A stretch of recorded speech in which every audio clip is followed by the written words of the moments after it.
Bom dia, amados. Hoje é dia 11 de novembro do ano da graça de 2025 e retomamos então aqui hoje as nossas reflexões pela manhã. O texto de domingo, o texto base que teve na base da nossa reflexão do passado domingo é 1 de Pedro, capítulo 5, os versículos 10 e 11. E estes versículos fazem parte, estão inseridos na parte final da carta que o Senhor está a enviar à igreja que na época estava dispersa pela Ásia Menor e que através do apóstolo Pedro faz esta intervenção.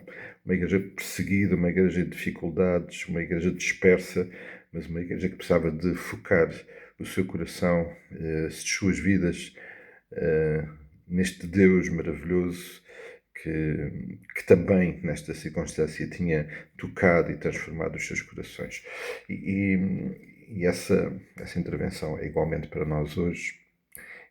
Portanto, há um foco muito grande em lembrar a Igreja de quem Deus é e a expectativa que Deus tem em relação à nossa relação com Ele. Então, muitos aspectos são aqui lembrados.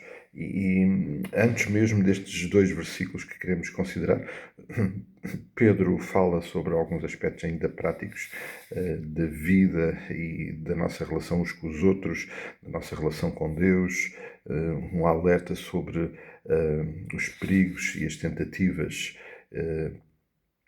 do nosso inimigo que faz sobre as nossas vidas.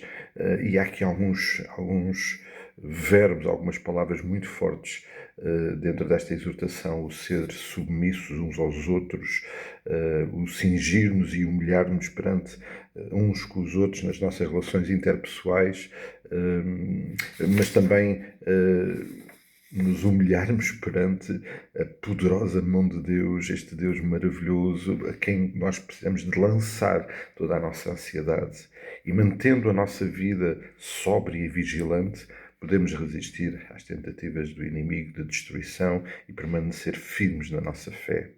E posto estas intervenções, o apóstolo Pedro vem fazer uma intervenção que eu creio que então merece a nossa reflexão. E uma pergunta, e fizemos esta reflexão a partir de algumas perguntas, uma pergunta que podemos colocar é: quem é este Deus? Quem é este Deus que Pedro, mais uma vez, nos está a lembrar que nós precisamos de ter presente e ter no nosso coração e ter na nossa vida como o alicerce único e fundamental da nossa vida?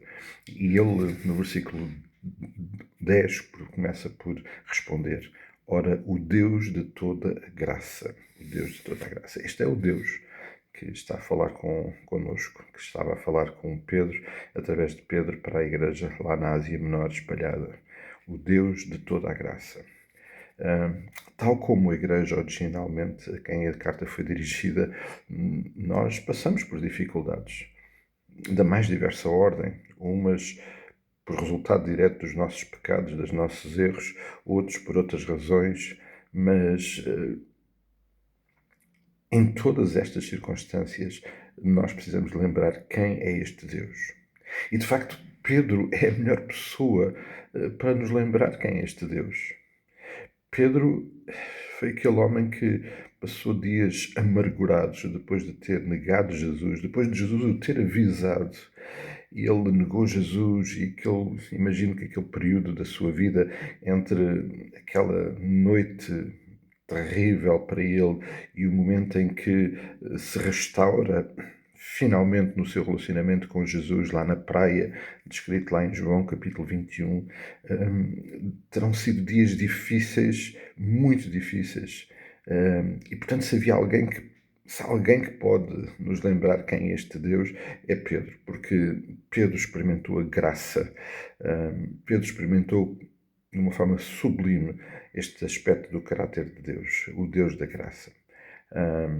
Amados, nós precisamos de nos lembrar do mais profundo lugar de tristeza, de dores, ou em qualquer outra situação, que somos filhos amados de um Deus de toda a graça. De Deus de toda a graça. Aliás, esta foi a resposta que Paulo teve quando, também num desses momentos de profunda angústia e dificuldade, clamou ao Senhor. E a resposta foi: não te esqueças que eu sou um Deus de graça e a minha graça te basta. Foi esta a resposta que ele obteve de Deus. Nós precisamos de não esquecer, na nossa caminhada diária e constante, que o Deus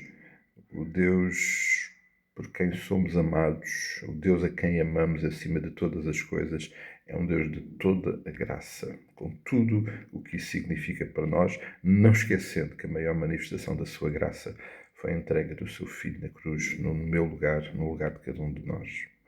Creio que vale a pena meditar e considerar seriamente isto no nosso coração. Um dia muito abençoado, enquanto desfrutamos e vivemos intimamente na proximidade deste Deus de toda a graça, e que essa graça, essa paz, esse amor, essa bênção possa ser derramada na vida de cada um de nós.